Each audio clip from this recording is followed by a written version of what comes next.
نحمد ونصلی ونسلم علی رسولہ الکریم اما بعد فاعوذ باللہ من الشیطان الرجیم بسم اللہ الرحمن الرحیم۔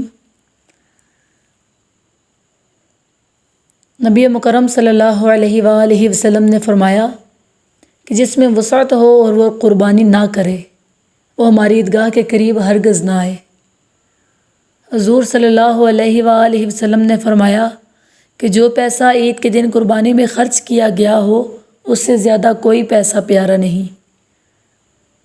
حضور صلی اللہ علیہ وآلہ وسلم نے فرمایا کہ اللہ تعالیٰ کی عبادت کے لیے عشرہ ذی الحج یعنی عید سے قبل کے ایام سے بہتر کوئی زمانہ نہیں۔ ان میں ایک دن کا روزہ 1 سال کے روزوں کے برابر اور ایک رات میں عبادت کرنا شب قدر کی عبادت کے برابر ہے۔ مسلم شریف کی حدیث ہے کہ جب تم بقر عید کا چاند دیکھو اور تم سے کوئی قربانی کرنا چاہے تو اس کو چاہیے کہ بال منڈوانے، ترشوانے اور ناخن کٹوانے سے رکا رہے۔ اسی طرح حضرت بریدہ رضی اللہ تعالیٰ عنہ کہتے ہیں کہ عید فطر کے دن جب تک رسول اللہ صلی اللہ علیہ وآلہ وسلم کچھ کھا نہ لیتے عید کو نہ جاتے، اور عید قرباں کے روز اس وقت تک کچھ نہ کھاتے جب تک نماز عید نہ پڑھ لیتے۔ حضرت ابن عباس رضی اللہ تعالیٰ عنہما سے روایت ہے کہ حضور صلی اللہ علیہ وآلہ وسلم نے رات میں قربانی کرنے سے منع فرمایا ہے۔ امام مسلم نے ام المؤمنین حضرت عائشہ صدیقہ رضی اللہ تعالیٰ عنہا سے روایت کی ہے کہ نبی کریم صلی اللہ علیہ وآلہ وسلم نے حکم فرمایا کہ سینگ والا مینڈا لایا جائے جو سیاہی میں چلتا ہو، سیاہی میں بیٹھتا ہو اور سیاہی میں نظر آتا ہو، یعنی اس کے پاؤں، پیٹ اور آنکھیں سیاہ ہوں۔ چنانچہ مینڈا قربانی کے لیے حاضر کیا گیا۔ حضور صلی اللہ علیہ وآلہ وسلم نے فرمایا عائشہ چھری لاؤ، پھر فرمایا اسے پتھر پر تیز کر لو۔ پھر حضور صلی اللہ علیہ وآلہ وسلم نے چھری لی اور مینڈے کو لٹائے اور ذبح فرمایا۔ پھر فرمایا الہی تو اس کو محمد صلی اللہ علیہ وآلہ وسلم کی طرف سے اور ان کی آل اور امت کی طرف سے قبول فرما۔ ہمارے آقا و مولا حضور پر نور سرکار دو عالم صلی اللہ علیہ وآلہ وسلم کے کرم کو دیکھو کہ خود اس امت مرحومہ کی طرف سے قربانی کی اور اس موقع پر امت کا خیال فرمایا۔ لہٰذا جس مسلمان صاحب استطاعت سے ہو سکے کہ وہ حضور صلی اللہ علیہ وآلہ وسلم کے نام کی قربانی کرے تو کیسی خوش نصیبی ہے۔ قربانی واجب ہونے کے چند شرائط یہ ہیں۔ اسلام یعنی مسلم پر قربانی واجب ہے، غیر مسلم پر نہیں۔ اقامت یعنی مقیم ہونا، مسافر پر قربانی واجب نہیں، البتہ مسافر اگر بطور نفل قربانی کرے تو ثواب پائے گا۔ مالدار ہونا یعنی مالک نصاب ہونا، یہاں مالدار سے مراد وہی ہے جس پر صدقہ فطر واجب ہے، وہ مراد نہیں جس پر زکوٰۃ واجب ہوتی ہے۔ جو شخص 52.5 تولہ چاندی یا 7.5 تولہ سونا کا مالک ہو یا حاجت اصلیہ کے سوا کسی ایسی چیز کا مالک ہو جس کی قیمت 52.5 تولہ چاندی یا 7.5 تولہ سونا کے برابر ہو تو وہ مالدار ہے، اس پر قربانی کرنا واجب ہے۔ بلوغ یعنی نابالغ پر قربانی واجب نہیں، اگر کرے تو بہتر ہے۔ اگر کوئی شخص بالغ لڑکوں یا بیوی کی طرف سے قربانی کرنا چاہتا ہے تو اس سے اجازت لینا شرط ہے، اس کے بغیر واجب ادا نہ ہوگا۔ مرد ہونا شرط نہیں۔ مالدار عورتوں پر بھی قربانی واجب ہوتی ہے جس طرح مرد پر واجب ہے۔ وقت کا پایا جانا یعنی 10 ذی الحج کو صبح صادق سے 12ویں ذی الحج کے غروب آفتاب تک ہے، یعنی 3 دن اور 2 راتیں۔ ان دنوں کو قربانی کے دن یا ایام النحر کہتے ہیں۔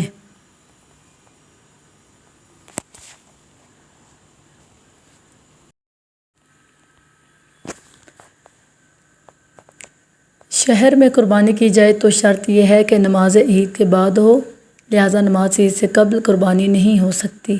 لیکن گاؤں میں یہ شرط نہیں، لہٰذا گاؤں میں صبح صادق کے بعد سے قربانی ہو سکتی ہے کیونکہ گاؤں میں نماز عید نہیں۔ وقت سے پہلے قربانی نہیں ہو سکتی۔ اگر کسی نے وقت سے پہلے قربانی کی تو قربانی نہیں ہوئی، لہٰذا وہ دوبارہ قربانی کرے، اور وقت گزرنے کے بعد بھی قربانی نہیں ہو سکتی، لہٰذا آپ قربانی کا جانور یا اس کی قیمت صدقہ کرے۔ قربانی کے وقت میں قربانی کرنا ہی لازم ہے، کوئی دوسری چیز اس کے قائم مقام نہیں ہو سکتی، مثلاً بجائے قربانی کے لاکھوں روپے صدقہ کرنا کافی نہیں۔ شرائط کا پورے وقت میں پایا جانا ضروری نہیں، بلکہ قربانی کے لیے جو وقت مقرر ہے اس کے کسی حصے میں شرائط کا پایا جانا وجوب کے لیے کافی ہے۔ مثلاً ایک شخص ابتدائی وقت فقیر تھا اور قربانی کے دنوں میں مالدار ہو گیا، یا مسافر تھا مقیم ہو گیا، یا غیر مسلم تھا مسلم ہو گیا، نابالغ تھا بالغ ہو گیا، تو اب اس پر قربانی واجب ہے۔ قربانی کے جانور اور ان کی عمریں۔ قربانی کے جانور 3 قسم کے ہیں: اونٹ، گائے، بکری۔ ہر قسم میں اس کی جتنی نوع ہیں سب شامل ہیں، نر، مادہ، خصی، سب کا ایک حکم ہے، یعنی سب کی قربانی ہو سکتی ہے، چنانچہ بھینس اور بیل گائے میں شمار ہیں، بھیڑ اور دمبا بکری میں شامل ہیں۔ جانوروں کی عمریں۔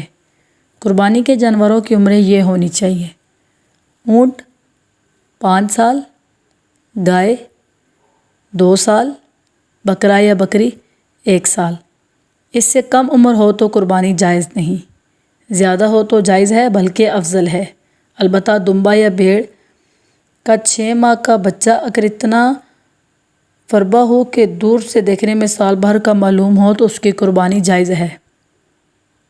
وہ جانور جن کی قربانی جائز نہیں: اندھا ہو، کانا ہو یعنی جس کا کانا پن ظاہر ہوتا ہو، تہائی سے زیادہ نظر جاتی رہی ہو، لاغر یعنی کمزور ہو کہ اس کی ہڈیوں میں مغز نہ ہو، لنگڑا ہو جو قربان گاہ تک اپنے پاؤں تک چل کر نہ جا سکے، بیمار کہ اس کی بیماری ظاہر ہوتی ہو، کان، دم تہائی سے زیادہ کٹے ہوں، پیدائشی کان نہ ہوں یا ایک کان ہو، دانت نہ ہو، تھن کٹے ہوں یا خشک ہوں، ناک کٹی ہو، علاج کے ذریعے دودھ خشک کر دیا گیا ہو، اور وہ جانور جو صرف غلیظ کھاتا ہو، ایک پاؤں کاٹ لیا گیا ہو، اس حد تک جنون کہ وہ چرتا بھی نہ ہو، سینگ مینگ جڑ تک ٹوٹ گیا ہو، تو ان تمام جانوروں کی قربانی جائز نہیں۔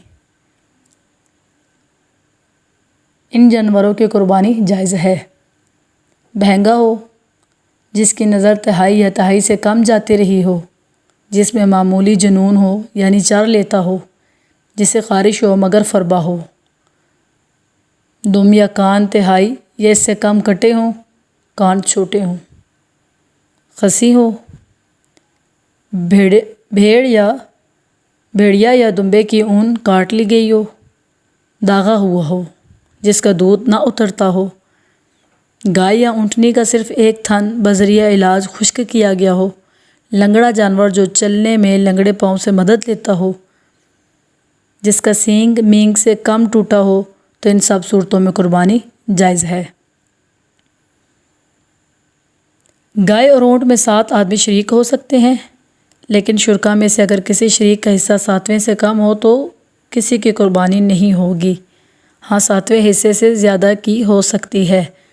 مثلاً گائے یا اونٹ کی 6 یا 5 یا 4 افراد کی طرف سے قربانی ہو تو ہو سکتا ہے، اور یہ بھی ضروری نہیں کہ سب کے حصے برابر ہوں، ہاں یہ ضروری ہے کہ کسی کا حصہ 7ویں حصے سے کم نہ ہو۔